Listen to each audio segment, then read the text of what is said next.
Frank, if you can't address how long you'll be out, I understand, but how do you guys move forward with potentially no LeBron for a period of time? Obviously, no Anthony Davis, Marcus Hall, etc. Yeah, it's it's certainly going to be a challenge when anytime you're undermanned. But if you play team first basketball and you defend at a high level, you have a chance to win, and that'll be our mindset. And what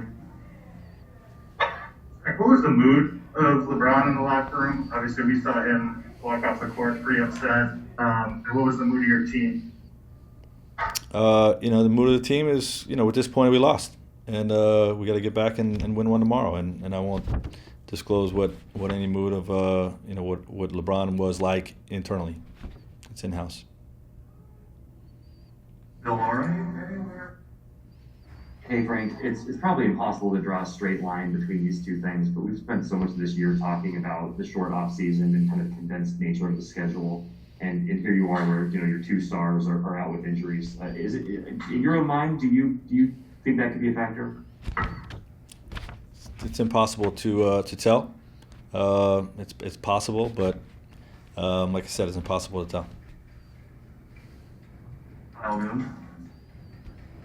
Hey Frank, have you been able to see a replay of what happened with the play that led to LeBron going down? And did you feel like Solomon Hill, was playing recklessly at all during that segment? I haven't seen it yet. All right, Yovan. Hey Frank, two-parter. We've talked this season about the non-LeBron minutes and you guys having a negative net rating. What did you think of the second half performance from the guys? And then kind of bigger picture, have you seen any positive trends in the non-LeBron minutes recently? Well, I think the way we played at Sacramento and scored 120-some points shows that we have enough offensive firepower, and we have a defensive mentality with our group. So to me, we have enough to win. And we just gotta. I think it was just a little bit tough for our guys to adjust on the fly, as opposed to that Sac game, knowing for 24 hours that he wasn't going to be in there, what the rotation was going to look like when we just came out of that third quarter super cold. It took us a while to get going. Played well in the fourth, but just wasn't enough. All right, and last question, please. Let's go to Andy Kamenetsky.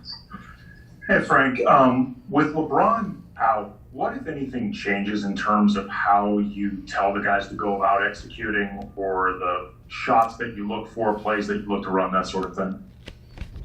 Well, anytime any guy's out, you adjust and play to the guys that are in there's strengths, and this will be no different.